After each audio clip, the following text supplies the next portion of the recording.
यदि कोई ईर्षा भाव से निंदा करे जिन मार्ग की, छोड़ो न भक्ति वचन सुन इस वीतरागी मार्ग की। मोक्ष मार्ग प्रकाशक की संगोष्ठी में दूसरे अधिकार में विषय जो मुझे दिया गया वह कर्म रूपी रोग से ग्रसित जीव की अवस्थाएं। अभी सोनू जी भाई साहब ने थोड़ा पंडित जी के बारे में बताया, टोडोमिल जी के बारे में, कि किस तरह से उनने सूत्रात्मक शैली में लिखा है। थोड़ा मैंने भी टोडोमिल जी का रिसर्च करके स्टडी की है कि इनकी क्या सोच रही होगी। जब ये विद्यमान थे उस समय कोई पीएचडी नामक व्यवस्था तो नहीं थी, लेकिन इनके ग्रंथ को पढ़ के ऐसा लगता है कि इनसे सॉलिड पीएचडी आज भी कोई नहीं कर सकता। इनने जो मनोविज्ञान का जो रेफरेंस है, सैंपल कलेक्शन, सारी चीजें इतने सॉलिड रूप में दी हैं कि कोई सोच भी नहीं सकता कि उसके पीछे उनकी मनोवैज्ञानिकता क्या है। अभी जो मेरा प्रकरण चलने वाला है इसको हम इस दृष्टि से समझेंगे कि इन्होंने मोक्ष के मार्ग में जीव की कर्म से अवस्थाएं क्यों बताई। भाई हम तो ये पढ़ने वाले हैं ना, हम तो गुरुदेव के प्रवचन सुनते हैं, जीव तो कर्मों से रहित है। भाई फिर आपको कर्मों से जीव की क्या अवस्थाएं ये बताने की आवश्यकता क्या थी। तो विषय को समझने से पहले हम इसको स्पष्ट करें। हम क्या दिन रात लोग ना रोते रहते हैं, समस्याओं में रहते हैं ना। कोई कहता है मैं बूढ़ा हो रहा हूं, कोई कहता है बच्चे से बड़ा हो गया, किसी के बाल झड़ गए, कोई काला है, गोरा है, अमीर है, गरीब है, सुखी है, दुखी है। जब हम लोग सारी इन्हीं अवस्थाओं में उलझे रहेंगे तो हम कर्म का निदान कैसे करेंगे, स्वरूप का ध्यान कैसे करेंगे। पंडित जी ने पूरे इस प्रकरण को, मतलब इतनी विशाल जिनवाणी में जो प्रकरण आया, 32 नंबर से लेके 44 नंबर पेज तक पूरा विषय ले लिया, कुछ बचा ही नहीं उसमें। पता है मुझे नहीं पता मैं कितना बता पाऊंगा कितना नहीं। तो उन्होंने इस विषय में ये सोच से लिखा कि पहले आप ये जानो कि वर्तमान में आपकी जो अवस्थाएं हैं वो क्यों हैं, और आप जान लो, उसके बाद आप निश्चिंत रहो, क्योंकि ये व्यवस्था ऐसी ही है। अभी एक उदाहरण आएगा, जैसे आप बूढ़े हो गए तो आपकी दृष्टि कमजोर हो गई, दिमाग कमजोर हो गया, तो बोले लोड लेने की आवश्यकता नहीं, क्योंकि इस अवस्था में शरीर कमजोर होता है तो स्वतः ज्ञान कमजोर हो जाएगा। ये ऐसी अवस्था है। अब आप लोड लो, डॉक्टर को दिखाओ, डॉक्टर का कोई इलाज नहीं है, आप टेंशन में आ जाओ, डिप्रेशन की गोली खाओ। तो यहां पंडित जी कह रहे हैं ये व्यवस्था ऐसी ही है। फिर आखिरी में उन्होंने एक समझ लो रामबाण वाक्य कहा है, वो हम सबसे आखिरी स्लाइड में देखेंगे। कहां से बढ़ाने इसको, हाँ नीचे वाला, इसकी एक निकल गई। हाँ देखिए, इसमें पंडित जी ने स्टार्टिंग में कह दिया कि भी पहले मेरा स्वरूप कैसा है साहब, मैं एक तो कर्मों वाला नहीं हूं, मैं तो अनादि अनंत ज्ञान से ही बना हुआ जीव हूं मैं, फिर भी मेरी संसार में क्या अवस्था होती है। याद रखिए पूरा प्रकरण पर्याय दृष्टि से बताया गया है, और उन्होंने ये बताया संसार में जीव की क्या अवस्था होती है। तो अब इस अवस्था को जानना हमें आवश्यक क्यों है, क्योंकि हम उस अवस्था में हैं ना। अगर हैं तो जानना आवश्यक है। तो उन्होंने कर्मों की दृष्टि से बोला कि भाई 8 प्रकार के जो कर्म होते हैं, तो उन्होंने एक एक कर्म को समझाया, और उसे एक एक कर्म के होने पर क्या क्या अवस्थाएं होती हैं हमें समझ लेना चाहिए। ज्ञानावरण का ये उदाहरण आता है, चूंकि उन्होंने नहीं दिया, ये तो केवल पिक्चर बनाया गया है कि ज्ञान पर जो आवरण डालता है वो ज्ञानावरण है, दर्शन पर जो आवरण डालता है वो दर्शनावरण है। अब ये ज्ञानावरण और दर्शनावरण के आने पर अवस्थाएं क्या होती हैं कि भाई हमारा जो अनंत ज्ञान दर्शन आदि है ना वो प्रकट नहीं होता, वो हमारी वर्तमान में इनके आवरण होने के कारण से हीन दशा प्रकट होती रहती है। ये इसमें पूरा डिटेल में बताया गया है, काफी कुछ लिखा है उसमें। अब इसके बाद इनने जो 33 नंबर का पेज है, 34 नंबर का, उसमें उन्होंने ये कहा है पंडित जी ने कि साहब अब ये जो ज्ञानावरण दर्शनावरण है, इसमें मति श्रुत ज्ञान की इनने चर्चा की, थोड़ी डिटेल में की है उनने। पहले तो उन्होंने ये कहा है कि भाई आप ये मान के चलो कि वर्तमान में आपको जो दिखाई दे रहा है, तो आपकी आंखें स्वस्थ हैं इसलिए दिखाई दे रहा है। आपको सुनाई दे रहा है तो कान आपके स्वस्थ हैं इसलिए सुनाई दे रहा है। आपको यदि प्रॉपर सूंघते आ रहा है तो आपकी नाक बराबर है इसलिए सूंघते आ रहा है। तो वो ये कह रहे हैं पंडित जी कि मति ज्ञान श्रुत ज्ञान जो ज्ञान है ये पराधीन ज्ञान है, ये इंद्रियों के द्वारा जानता है, अप्रत्यक्ष ज्ञान है, प्रत्यक्ष ज्ञान नहीं है। ये जो कमल बना हुआ है, ये मन बताया कि साहब ये मन है आपका, इसके द्वारा आप जो है अच्छे बुरे का विचार करते हैं, इष्ट अनिष्ट का विचार करते हैं। तो आपको ये मानना पड़ेगा कि जो हमारी अभी वर्तमान में प्रवृत्ति है, हम इंद्रियों के अधीन हैं, इस बात से कोई मना ही नहीं कर सकता। फिर आगे चश्मे का उदाहरण दिया। ये देखिए पंडित जी का बहुत फेमस उदाहरण है, इसको मैंने पहली बार विजुअलाइज करके यहाँ लाया हूँ। पंडित जी कहते हैं जैसे कोई हिलवी कांच है, वो कांच है कोई हरा या लाल, तो वो आप हरा कांच लगाओ तो देखो हरा दिखाई दे रहा है, और लाल कांच लगाओ तो लाल दिखाई दे रहा है। ये फिर आइट साइड में दो धुंधले मंदिर बने हुए हैं, बोले यदि आपकी दृष्टि धुंधली हो गई है ना तो धुंधला दिखाई देगा। यदि परमाणु आगे आ जाए, अंधकार के चट्टान पाषाण आदि आगे आ जाए तो आपको दिखाई नहीं देगा या वैसा दिखाई देगा। इसका क्या मतलब, हमारी आत्मा की ज्ञान की शक्ति की व्यक्ति वर्तमान अवस्था में मति ज्ञान के द्वारा अर्थात इंद्रिय और मन के द्वारा ही होती है, मानना पड़ेगा हमें। बहादुर बनने की ज्यादा आवश्यकता नहीं, मैं तो काय से जानता हूं, नहीं, मैं आत्मा के मूल ज्ञान से जानता हूं। जानते हो, लेकिन अभी प्रकरण क्या है, मति ज्ञान श्रुति ज्ञान तो पराश्रित ज्ञान है। आपकी आंख के आड़े यदि लाल कोई कांच आता है तो आपको सारा संसार कैसा दिखाई देने वाला है, लाल। ऐसे आपकी आंख में मोतियाबिंद हो गया तो आपको क्या सलाह दी जाएगी, क्या कराएं, ऑपरेशन कराएं कि नहीं कराएं, बोलो। लो, आप तो फिर बोलोगे कि साहब जानता तो आत्मा से हूं, मैं आंख से जानता ही नहीं, तो मैं क्यों कराऊं। तो पंडित जी यहां कहते हैं यदि आपकी आंख के आगे पर्दा आ गया है तो आपको धुंधला दिखेगा। आत्मा की शक्ति कोई कम नहीं हुई। वर्तमान में मति श्रुत ज्ञान ऐसा ज्ञान है कि वो पराधीन प्रवृत्ति के कारण वैसा दिखता है। उनने फिर उदाहरण दिया पंडित जी ने कांच वाला, ये ग्लास वाला चश्मे का, कि साहब यदि किसी को चश्मा लगा हो तो इधर वाली पिक्चर देखिए वो धुंधली है, और जैसे ही लेंस आगे लाया जाता ना तो वो स्पष्ट दिखाई देने लगती है।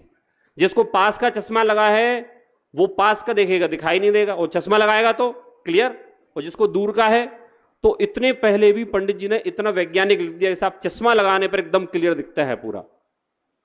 फिर परमाणु का है कि सब बाहर अंधकार है तो आपको दीपक ले जाकर ही देखना पड़ेगा। यदि अंधकार के परमाणु बीच में आ गए हैं तो आपको आंखों से नहीं दिखेगा, ज्ञान होने के बाद भी आपको दीपक के द्वारा ही दिखाई देगा। ऐसा यहां लिखा हुआ है, बाह्य परिस्थितियों के अधीन ज्ञान है हमारा। फिर यहां कह रहे हैं इंद्रियों की दुर्बलता की, जब ये व्यक्ति यंग होता है ना तो युवा अवस्था में इसकी इंद्रियां पुष्ट होती हैं, आंखों से प्रॉपर दिखाई देता है, कानों से प्रॉपर सुनाई देता है, सूंघ सकता है, दौड़ सकता है, चल सकता है। अब क्या हुआ साहब, ये एक व्यक्ति भरपूर जवान था, भरपूर जवान समझ गए ना, कौन सी उम्र में होते भरपूर जवान। अब मैं चूंकि 40 पार हूं तो मैं बोलूंगा 40 के बाद भरपूर जवान होते, 25 वाले को बोलेंगे 25 की अवस्था में भरपूर जवान होते। अब वो क्या होता है, धीरे धीरे करके प्रौढ़ अवस्था में पहुंचते पहुंचते बूढ़ा हो जाता है। अब उसे क्या लगता है, यार मैं आज से 5 साल पहले इतना अच्छा लगता था, इतना अच्छा दिखता था, सब कुछ अच्छा था, एकदम से बेकार कैसे हो गया।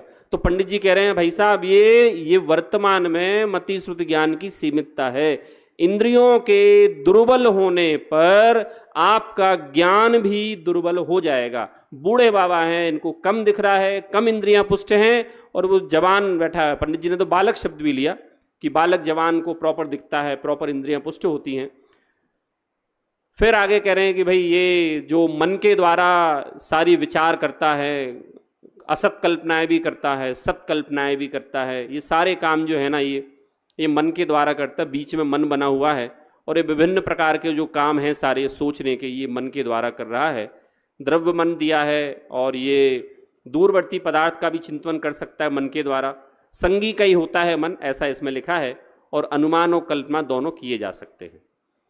फिर मति ज्ञान की प्रवृत्तियां बताई, पूरी डिटेल में बताई कि साहब मति ज्ञान का की प्रवृत्ति काय काय के द्वारा होती है।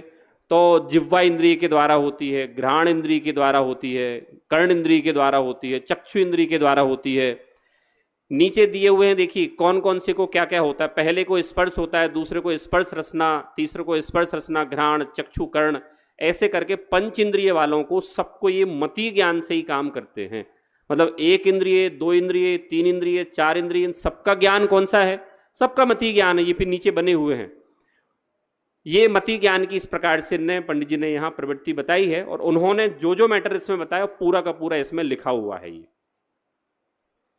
फिर श्रुत ज्ञान की प्रवृत्ति बता रहे हैं। तो मति ज्ञान के द्वारा जाने हुए पदार्थ के संबंध में विशेष जानने को श्रुत ज्ञान कहते हैं। तो वो करीब करीब सेम ही पिक्चर्स दिए हुए हैं इसमें।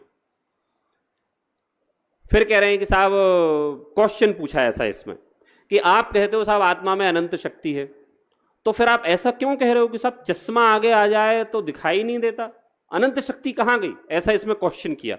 तो पंडित जी ने ये कहा एक व्यक्ति की 100 गांव जाने की शक्ति है ना। तो इसमें क्रमिक लिया कि भाई ये हमारा क्षयोपशम ज्ञान जो है ना वो क्रमिक जानता है, एक साथ नहीं जानता।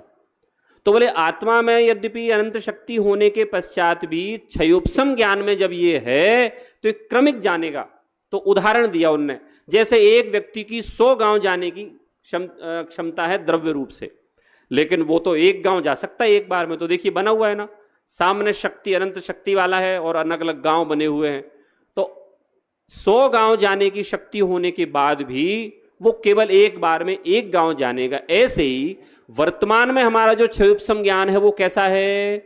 वर्तमान का क्षयोपशम ज्ञान एक बार में एक वस्तु को ही जानेगा। वैसे अगर आपको कहें मति श्रुत ज्ञान, तो भी दुनिया में जितने आविष्कार हुए हैं ये कोई अवधियों मना पर्याय ज्ञान से नहीं हुए हैं ना केवल ज्ञान से, ये सारे आविष्कार मति श्रुत ज्ञान से हुए हैं। ऐसा कहते हैं कि आइंस्टीन का जो दिमाग है ना वो 2% चलता था, मतलब वो हाईजेस्ट था दिमाग चलने का। मैं ऐसा नहीं मानता, वो लोग अपने आप को ज़्यादा दिमाग वाला मानते हैं, हम ऐसा मानते हैं स्वाध्याय करने वालों का दिमाग 20-25% चलता है। आइंस्टीन का चलता होगा 2%, तो बोलो 2% हाईजेस्ट दिमाग है। और उस हाईजेस्ट दिमाग से उनने सारे आविष्कार किए, जितने आविष्कार दिखाई देते हैं वो सारे किसने किए? इनने। जब प्रकरण आया आइंस्टीन का, तो मैं आप लोगों को एक ध्यान दिलाऊं, तत्वार्थ सूत्र के 4थे अधिकार में तत्वार्थ राजवार्तिक के 4थे अधिकार में पहले पार्ट में जो असम से निकला हुआ है उसका आखिरी पेज है, आप लोग मिले तो पढ़ना। उसमें क्या लिखा सुनिए आप। राजवार्तिक कब लिखा गया अनुभव जी भाई साहब? राजवार्तिक कब लिखा गया, कितने साल पहले? 800-900 वर्ष हो गए, 800-900 वर्ष हो गए। और ये आइंस्टीन को कितना समय हुआ जिसने गुरुत्वाकर्षण का सिद्धांत निकाला?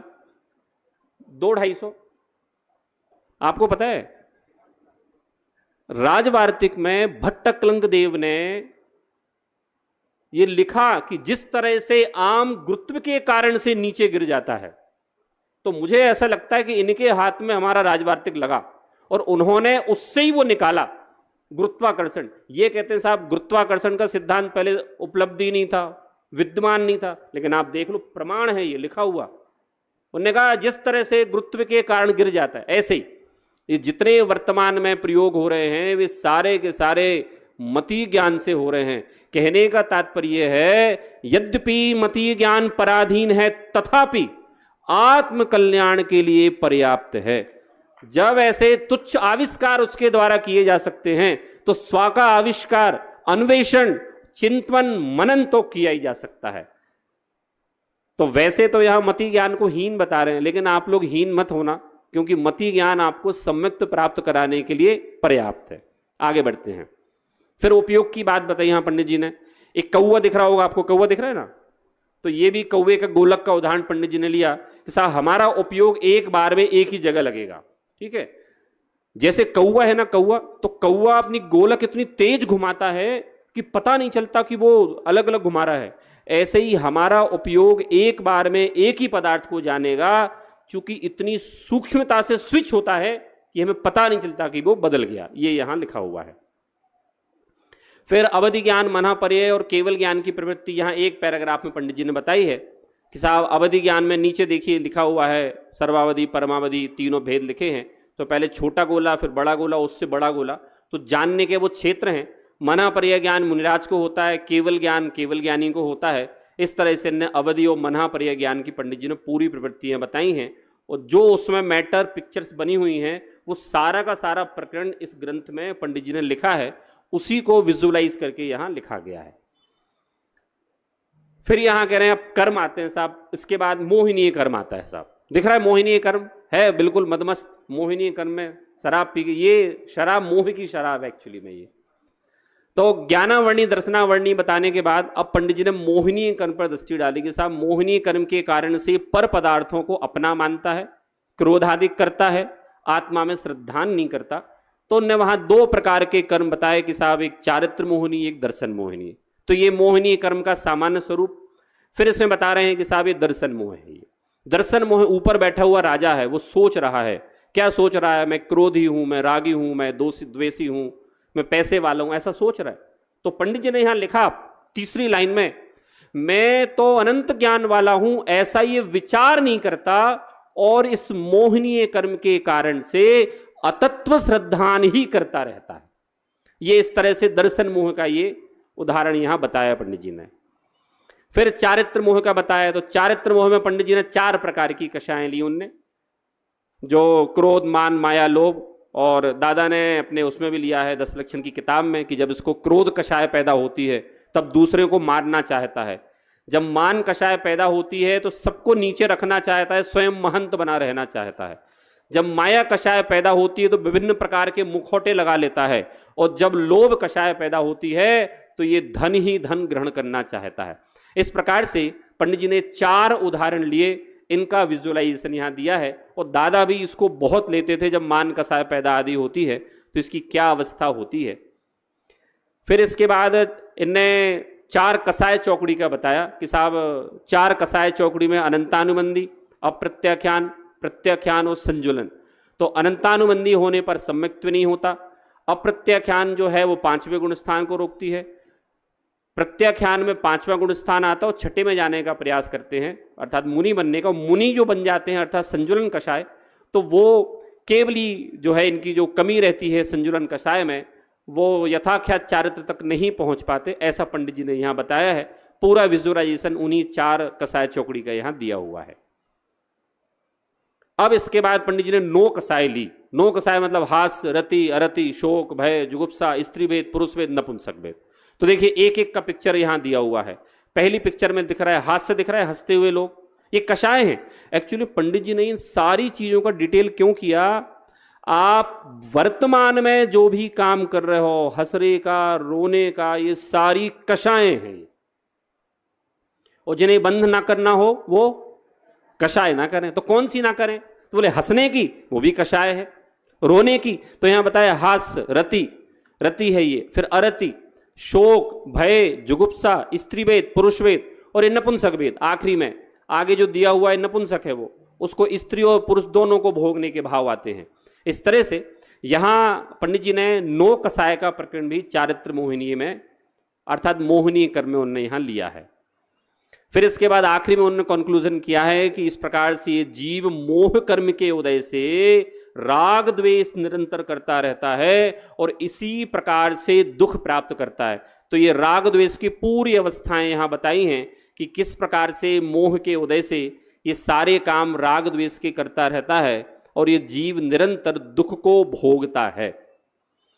फिर आगे का जो कर्म है चेंज हो गया। अब अंतराय कर्म की बात आती है। तो पंडित जी ने अंतराय कर्म के कारण लिया कि जिस तरह से कोई द्वारपाल हो, कोई बैठा हो बाहर और वो आपको लाभ ना होने दे, है ना, तो दाना अंतराय है, भोगांतराय है, उपभोगांतराय है, ये सारे अंतराय। तो ये जो बाहर खड़ा ना चाबियां नहीं दे रहा है लोगों को, ये राजा के खजाने तक पहुंचने की या राजा के लग्जरी अपार्टमेंट तक पहुंचने की चाबी नहीं दे रहा है, इस तरह से अंतराय कर्म है। फिर इसके बाद पंडित जी ने वेदनीय कर्म लिया। तो वेदनीय कर्म का उदाहरण आता है शहद लपेटी तलवार। तो ये शहद लपेटी तलवार है। इधर जो शहद है ये वेदनीय साता है और इधर जो ये विध्वंस है ये असाता है। तो गुरुदेव आदि तो कई बार कहते हैं साहब ये साता वेदनीय और असाता दोनों समान है, मतलब वो तलवार पर जीभ फेरेगा तो कटेगी उसकी, तो कुछ भी कर ले, साता हो चाहे असाता। तो इस प्रकार से ये साता वेदनी असाता वेदनी के लिए ये उदाहरण यहाँ जो अपने ग्रंथों में आया है शहद लपेटी तलवार वाला, वो यहाँ दिया हुआ है। इसके बाद वेदनीय कर्म की क्या क्या अवस्थाएं होती हैं, तो मैंने यहाँ जितने पिक्चर बनाए हैं सारे के सारे पिक्चर पंडित जी ने यहाँ लिखे हैं। क्या लिखा? साता वेदनी होने पर क्या क्या होता है। सुहाने पवन, बलशाली, सुंदर स्त्री, बच्चे, अच्छा वातावरण, अच्छा मकान, अच्छे महल, ये सब साता के उदय होने पर होता है। फिर उसके बाद लिखा है असाता के उदय होने पर। तो ये सारी अवस्थाएं पंडित जी ने लिखी हैं। जब इस जीव के असाता का उदय होता है तो क्या होता है कि साहब दुखी हो जाता है, बर्बाद हो जाता है, मौसम प्रतिकूल हो जाता है, ये सारी की सारी जो अवस्थाएं हैं ये वेदनीय कर्म के साता और असाता। तो साता में ये सुंदर स्त्री बनी है, असाता में ये कुरूप स्त्री बनी है। साता में अनुकूलता होती है, असाता में प्रतिकूलता।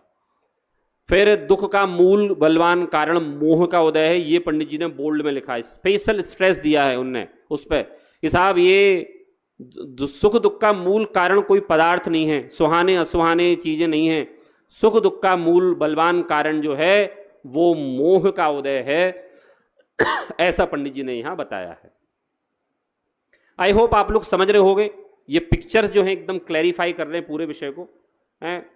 कल गौरव जी बोले उनको एक पेज में से पूरा मैटर 20 मिनट बोलने थे, मुझे 15 पेज दिए गए 20 मिनट में बोलने, तो थोड़ा सा टाइम लगेगा। आगे बढ़ते हैं, चलिए। आयु कर्म है, आयु कर्म में ये बंद है, देखिए किस तरह से देव आयु नरक आयु ये लिखे हुए हैं इस पर। फिर इसके बाद आयु कर्म की अवस्था, जन्म लेता है जीव। फिर पंडित जी ने वस्त्र बदलने का उदाहरण दिया, देखिए नीचे दिए वस्त्र बदलने का, तो पंडित जी का उदाहरण है जिस तरह से पुराने वस्त्रों को बदल के ये नवीन वस्त्रों को पहनता है, वैसे ये मरण करके तो मर गया, वो मर के फिर जन्म लिया, तो उसी तरह से मर के ये फिर से नए शरीर को धारण करता है। फिर यहाँ एक बाबा जी जो है बॉटल लगा रहे हैं, तो पंडित जी ने वहां लिखा अनेक कारण उपस्थित होने पर भी आयु कर्म यदि शेष है तो मरण नहीं हो सकता, वहां लिखा है जो वो बाबा जी को बॉटल लग रही है वो। फिर बगल में लिखा है कि कोई कुछ भी कर ले परंतु कोई किसी को मार बचा नहीं सकता, वो जो राजा हैं वो तंत्र मंत्र के आदि के द्वारा बता रहे हैं। ये आयु कर्म उदय जन्म अवस्था आ गई।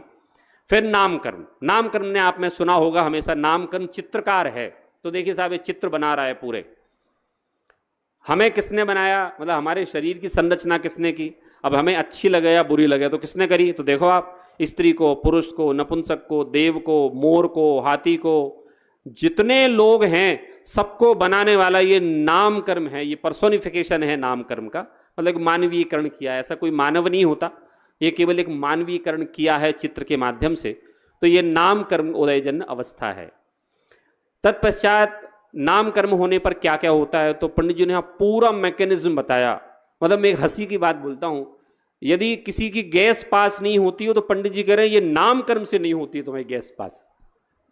वो कह रहे हैं कि आहार और निहार दोनों, वायु का अंदर जाना और निकलना, ये दोनों को दोनों नाम कर्म के अधीन है। बोलो आप, हमारा ब्लड प्रेशर बढ़ता है घटता है, गैस पास होना, भोजन पचना, ये श्वास लेना, संगीत, शब्द, यश, अपयश, नाक, ये सूंघने की शक्ति, ये सारी की सारी जो चीजें हैं ये पूरे नाम कर्मोदय जन्म अवस्थाएं। देखो इतनी सारी अवस्थाएं दी हैं।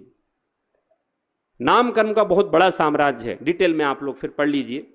मतलब किसी की आवाज अच्छी है तो वो भी नाम कर्म का उदय है, कोई दिखता अच्छा है तो वो नाम कर्म का उदय है, बुरा दिखता तो भी नाम कर्म का उदय है, इसलिए खेद करने की कोई बात नहीं है। फिर उसी को और पंडित जी ने आगे बढ़ाया बेड़ी वाले उदाहरण से कि साहब शरीर और आत्मा का संबंध जो है वो बेड़ी जैसा है कि दोनों एक साथ ही जाते हैं। वर्तमान में तो ऐसा ही है, जहां जो ले जाए, जो बलवान हो वो उसको घसीट ले जाता है और जो कमजोर हो वहां रह जाता है। इस तरह से यहाँ एक नाम कर्मोदय जन्म अवस्था का बताया कि किस तरह से ये होता है। अभी बस अखिल जी खड़े हो गए हैं, करता हूं थोड़ी देर में समाप्त। गोत्र रह गया गोत्र कर्म में बताया है कि साहब कुम्हार घड़ा बनाता है, ये इधर जो है ना शुभ गोत्र है, ये अशुभ गोत्र है, ये खराब घड़ा बनाया उसने, ये शुभ घड़ा बनाया। तो इस तरह से गोत्र कर्म का पंडित जी ने छोटे से में दिया है, तो मैंने भी एक स्लाइड में ले लिया। सारांश क्या रहा, सारांश पंडित जी ने लिखा है, देखिए कि मैं पहले तो ये निर्णय करो, देखो कोने में लिखा है नीचे लाल अक्षरों से, पहले तो ये निर्णय करो कि मुझे रोग है कि नहीं, और रोग का उपाय करना है कि नहीं करना है। पूरी अवस्थाएं इसमें दी हुई है सारांश में कि साहब देखो मैं स्त्री, बालक, वृद्ध, हंसना, रोना, साता, असाता, नामकर्म, बूढ़ा, संसार की सारी अवस्थाएं दी हैं, और एक यदि कोई सारभूत है तो वो आत्मा की आराधना, मुक्त अवस्था, मुनि पद को धारण करना। तो इस पूरे प्रकरण में पंडित जी ने इतना मार्मिक विषय लिया है कि अब आपको आज से कोई भी टेंशन लेने की आवश्यकता नहीं, क्योंकि आपके शरीर की छोटी से छोटी गतिविधि भी आपके कर्म से ही चल रही है। जब हमें कारण पता चल गया तो किसी प्रकार का अब हमें बूढ़ा होने पर, बीमार होने पर, शत्रु बनने पर, मित्र बनने पर खेद नहीं होगा। तो यहाँ ऐसे देखें तो बहुत मार्मिक प्रकरण बताकर पंडित जी ने ये बताया है कि यदि आपको निर्णय हो गया हो कि ये कर्म मुझे हैं और इनने मुझे दुखी कर रखा है, तो अब मुझे उन कर्मों के नाश का उपाय करना है। इस तरह से आप सबके सामने आचार्य कल पंडित टोडरमल जी कृत मोक्ष मार्ग प्रकाशक नामक ग्रंथ की ये संगोष्ठी में ये विषय मैंने लिया। आप लोगों ने धैर्यपूर्वक सुना, उसके लिए खूब खूब आभार, धन्यवाद।